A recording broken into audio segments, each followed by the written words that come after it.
Hello dear friends, welcome to the SOC classes tech. मेरा नाम है सचिन और इस वीडियो में हम डिस्कस करने वाले हैं ग्रेड 10 साइंस 1 के बारे में। पहला चैप्टर ग्रेविटेशन। और डियर फ्रेंड्स, ग्रेविटेशन के ऊपर हमने ऑलरेडी 3 वीडियो देख लिए हैं, जिसके अंदर हमने ग्रेविटेशन के बारे में, सेंट्रिपिटल फोर्स के बारे में और केपलर्स लॉ के बारे में हमने डिस्कस किया है। आपको लगता है कि वो वीडियो आपको पहले देखने चाहिए तो वीडियो के डिस्क्रिप्शन में जाइए और उन तीनों वीडियो को पहले देख लीजिए और उसके बाद इस वीडियो को आप ट्यून कर सकते हैं। तो चलिए दोस्तों, स्टार्ट करते हैं हमारी इस वीडियो को। डियर फ्रेंड्स, इस वीडियो में हम डिस्कस करने वाले हैं Newton's universal law of gravitation. ये सबसे इंपॉर्टेंट लॉ है इस चैप्टर का, तो ये आपको बहुत ही इंपॉर्टेंट मार्क करना है इसे, क्योंकि एग्जाम में इसी के ऊपर कोई ना कोई क्वेश्चन जरूर बन सकता है। तो चलिए स्टार्ट करते हैं। सो डियर फ्रेंड्स, आप सभी को पता होगा कि केपलर ने 3 लॉ दिए थे प्लैनेटरी मोशन के रिगार्डिंग, लेकिन केपलर को ये नहीं पता था कि इसके पीछे रीजन क्या होगा। फिर क्या हुआ, लगभग 60 साल बाद, आई थिंक 1689 के आसपास, न्यूटन ने क्या किया, केपलर के जो लॉ थे उसे स्टडी किया और केपलर के लॉ को स्टडी करने के बाद उन्होंने दुनिया के सामने अपनी एक थ्योरी रख दी, जिसे हम कहते हैं Newton's universal law of gravitation. और इसी थ्योरी के अंदर उन्होंने हमें ग्रेविटेशन के बारे में बताया है। तो चलिए स्टार्ट करते हैं, उन्होंने क्या बताया देख लेते हैं। सो डियर फ्रेंड्स, यहाँ पर आप देख सकते हैं इस थ्योरी के अकॉर्डिंग क्या है। देखो, according to this theory, every object in the universe attracts every other object with the definite force. अब यहाँ पर क्या कहा गया है न्यूटन के द्वारा कि इस यूनिवर्स में जितने भी ऑब्जेक्ट हैं वो सारे ऑब्जेक्ट क्या करते हैं, एक दूसरे को डेफिनाइट फोर्स से अट्रैक्ट करते हैं। ठीक है, एग्जांपल देखो, यहाँ पर 2 ऑब्जेक्ट हैं, एक का मास m1 है, एक का मास m2 है। तो दोनों ऑब्जेक्ट क्या करेंगे, एक दूसरे को अट्रैक्ट करेंगे विद द डेफिनाइट फोर्स। मतलब दोनों के बीच में एक फोर्स होगा, दोनों भी ऑब्जेक्ट एक दूसरे की तरफ अट्रैक्ट होंगे।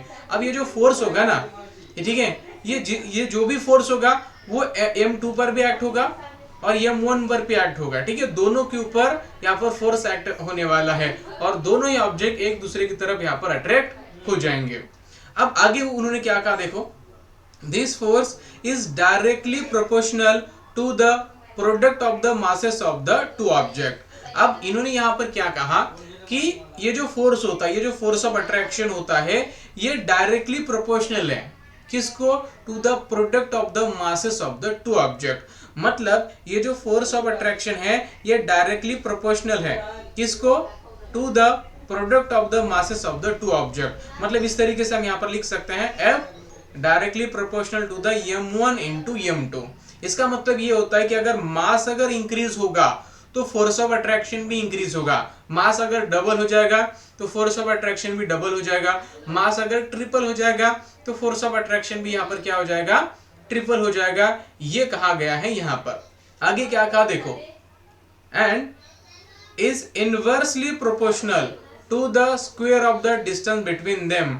मतलब ये 2 ऑब्जेक्ट हैं, दोनों ऑब्जेक्ट के बीच में कुछ ना कुछ तो डिस्टेंस जरूर होगा, तो इस डिस्टेंस के स्क्वायर को इनवर्सली प्रोपोर्शनल, मतलब यहां पर हम इसे इस तरीके से लिख सकते हैं F inversely proportional to the square of the distance between them. अगर इस दोनों, ठीक है, दोनों इक्वेशन को अगर मैं कंबाइन करूंगा तो मुझे क्या मिलेगा, तो मुझे इस तरीके से एक इक्वेशन मिलेगा F proportional to the m1 into m2 upon D square. अब यहां पर आप देखोगे तो ये जो है ना, ये प्रोपोर्शनलिटी का साइन है, इसे हमें निकालना पड़ेगा। इसे अगर हम निकालेंगे तो कोई ना कोई हमें यहाँ पर कांस्टेंट लेना पड़ेगा। ठीक है, इसे अगर निकाल देना तो यहाँ पर हमें कोई ना कोई कांस्टेंट लेना पड़ेगा। तो हम यहाँ पर कांस्टेंट क्या लेंगे, कैपिटल G ले लेंगे। ठीक है, तो हमने यहाँ पर कैपिटल G ले लिया। ठीक है, अब देखो ये जो फोर्स, तो हमारा इक्वेशन क्या बना, हमारा मैथमेटिकल इक्वेशन क्या बना, Newton's universal law of gravitation का, तो वो बना F equal to G m1 into m2 upon D square. अब ये जो कैपिटल G है ना, इसे हम कहते हैं यूनिवर्सल ग्रेविटेशनल कांस्टेंट। उसे क्या कहते हैं हम, यूनिवर्सल ग्रेविटेशनल कांस्टेंट। अब ये बनता है कि यार इसकी वैल्यू क्या होगी, तो इसकी जो वैल्यू है बेटा वो है 6.673 इंटू 10⁻⁻11। ये है कैपिटल G की वैल्यू। आप कहेंगे सर इसका यूनिट क्या होता है, तो इसका यूनिट होता है न्यूटन मीटर स्क्वायर पर किलोग्राम स्क्वायर ये होता है। या फिर आप इसे इस तरीके से भी लिख सकते हैं, newton metre square kilogram minus square. तो ये दोनों भी मतलब दोनों तरीके से इस कैपिटल जी का यूनिट लिख सकते हैं। एग्जाम में ये भी आया तो भी आपको टिक करना होगा, ये आया तो भी आपको यहाँ पर टिक करना है। ये चीजें आपको यहाँ पर बिल्कुल बेसिक तरीके से आपको यहाँ पर बच्चों याद रखनी है, ठीक है। चलो, आई होप आपको ये समझ में आ गया होगा। और इसे कहते हैं हम यूनिवर्सल ग्रेविटेशनल कांस्टेंट। अब इसका यूनिट याद रखो बच्चों, एग्जाम में इसका यूनिट भी पूछा जाता है और इसका वैल्यू भी पूछा जाता है। वैल्यू मैंने क्या बताया था, 6.673 इंटू 10⁻⁻11।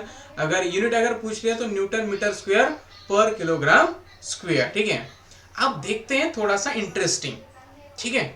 अब देखो बच्चों, अगर मान लीजिए मास अगर किसी ऑब्जेक्ट का अगर डबल हो जाए, किसी ऑब्जेक्ट का मास अगर डबल हो जाए तो जो फोर्स ऑफ अट्रैक्शन होता है ना वो भी डबल होता है।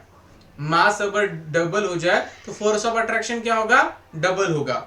अगर डिस्टेंस अगर डबल हो जाए, मतलब दो ऑब्जेक्ट के बीच में मान लीजिए पहले 1 मीटर का डिस्टेंस था, अब हमने 2 मीटर का कर दिया, तो जो फोर्स ऑफ अट्रैक्शन होगा ना ये 4 टाइम लेस होगा। ऐसा क्यों होगा, देखो फार्मूला में क्या देखा था बच्चों कि जो फोर्स ऑफ अट्रैक्शन होता है ये इनवर्सली प्रोपोर्शनल होता है to the square of the distance between them. अगर यहाँ पर अगर आप 2 पुट करोगे, 2 का स्क्वायर क्या होता है 4, मतलब 1/4 आएगा। मतलब ये जो force of attraction 4 time less होगा ना, ठीक है। कब होगा, जब हम डिस्टेंस को डबल कर लेते हैं। अब यहाँ पर कंसेप्ट हमारा ये बनता है कि अगर डिस्टेंस कहाँ से ले। अब देखो ऑब्जेक्ट अगर सर्कुलर है तो कोई प्रॉब्लम नहीं, आप सेंटर से डिस्टेंस ले सकते दो ऑब्जेक्ट के बीच में, ठीक है। दो ऑब्जेक्ट के बीच में जो भी सेंटर होगा, ठीक है, मतलब ये इस ऑब्जेक्ट का जो भी सेंटर होगा, इस ऑब्जेक्ट का जो भी सेंटर होगा, वहां से आप डिस्टेंस को मेजर कर सकते हैं।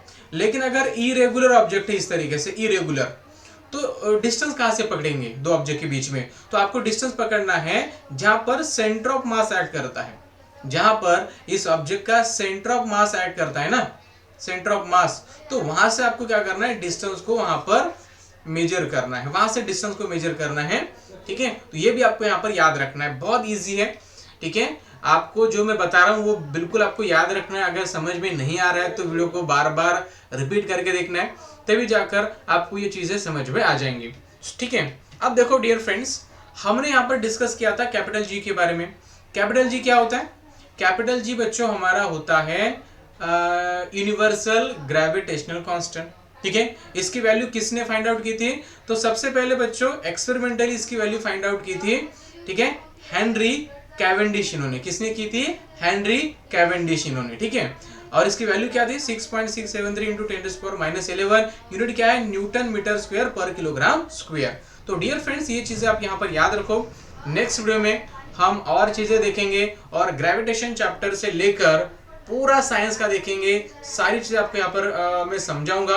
बस आपको एक काम करना है, मेरे चैनल को सब्सक्राइब करना है, इस वीडियो को लाइक और शेयर भी करना है। तब तक बच्चों goodbye, take care and